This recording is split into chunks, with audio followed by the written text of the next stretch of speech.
Hello, everyone.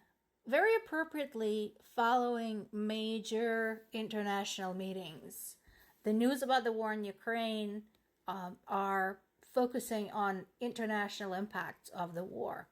While I'm glad that the subject is coming up, of course, there's a level of frustration for those of us who have been saying for 10 years, please pay attention. This is going to go well beyond Ukraine. The effects will be felt all around the world, including both Americas, Africa, Asia, Australia, everywhere. So maybe we should be doing something. And we've been saying this for years, and only now it's starting to sink in. So this particular piece is talking about Russia's collaboration with North Korea. And it is a good question. As I mentioned before, one of the issues now for Russia and for North Korea is that a lot of the stuff North Korea sent to Russia is crap. And then the second issue for Russia is this question: what is North Korea going to want in exchange? Because there is no such thing as free lunch. So what are they going to want? They are a small country. They are very isolated. They're extremely set in their ways and are locked in the state of totalitarian dictatorship. So what are they going to want from Russia that would yield an advantage to them? And that is an excellent question. Now, one of the things that Putin said ahead of the visit, I have it highlighted there, that they would shape the architecture of equal and indivisible security in Eurasia. Look at the map. Look what Eurasia entails. Yes, it's all of Europe and it's all of Asia. That is correct. So, what they're seeing for the future is to remake the entire continent in their image. This is not a joke, people. So once again, I would like to have some hope that international intelligence bodies are watching this and paying attention and taking notes. And as foreign analysts, political scientists, historians, economists are pointing out, that what we see emerge as we are trying to isolate Russia economically and politically, and North Korea is already isolated, is the two of them plus China forming a united front. And remember, there are some U.S. allies in that region. South Korea, of course. Japan, of course. Philippines. So it's not like we don't have any interests in that part of the world. So yeah, definitely worth paying attention to. And speaking of which, then, there is the big elephant in the room, China. So I never believed in China's neutrality. I'm not alone in this. People have been pointing out, hey, look, China is in bed with Russia. Again, pay attention.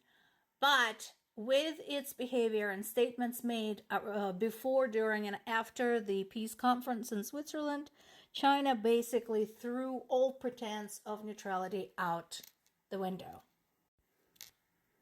Of course, China's advantage, unlike North Korea, China is nowhere near as economically and politically isolated. It's big. And whatever the domestic policy failings might be, Chinese government made damn sure that China is involved economically with a bunch of Western partners, including US, including EU, including everybody. So, as somebody who has these connections and who can utilize these connections to gain leverage, China is a dangerous opponent. I couldn't understand from the very beginning why. Why was everybody hoping that China would step up and be the mediator between Russia and Ukraine? Why? Why did this look like a good idea to anybody? And further proof is coming that, yeah, it was never a good idea. As I mentioned before, when invited to the conference in Switzerland, China declined because they said that Russia should have been invited. Meanwhile, they had no trouble having numerous meetings and interactions with Russia about Ukraine without Ukraine participating and without even inviting Ukraine. So there is that hypocrisy that is right there on the surface and very obvious. So once again, the question is, who thought this was a good idea? We do have some updates from the Ukrainian front. Two pieces of good news. One, as the aid started coming in, Ukraine was able to restructure its defense strategy. It's true that it is still on the defensive. We haven't got it everything we need yet to turn this around. However, it was able to not be stretched quite so thin when it comes to their military resources. So, as I said before, one of the biggest challenges in this war has been the sheer size of the front line. While compared to countries like the United States or China or Russia, Ukraine may not seem that big. Still, that line is long. There is over 250 miles of border between Russia and Ukraine, and there's additional, I think, well over 100 miles between Ukraine and its northern neighbor Belarus, who is Russia's faithful friend and lapdog. So, being able to control a front line that long, so not including the border with Belarus, but the entire border with Russia, was challenging. So now, having more to work with, they were able to relocate the resources faster where they were needed and thus maintain a cohesive line of defense, which is a good thing. And then there's this. I like this term. I like the term drone sanctions. So what are they talking about here?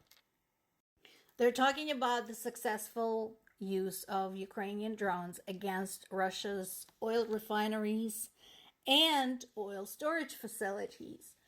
Apparently, we already know this was in the works before Ukraine got any help. We were already doing this. So we are continuing to do this with our own resources. Good on you, Ukraine. And it is continuing to really, really hit Russia in the pocket where it really hurts. Oil is one of Russia's most valuable resources. Oil is how Russia has been able to keep a hold on the West for as long as it has, specifically on Europe, because EU actively traded with Russia and remained dependent on Russia's oil and gas for a long time. So this is Russia's lifeblood in a lot of ways. And so the fact that, of course, now Russia's oil resources are heavily tied in with the war effort and Ukrainians are hitting those resources is extremely important and I think is a very sound strategy.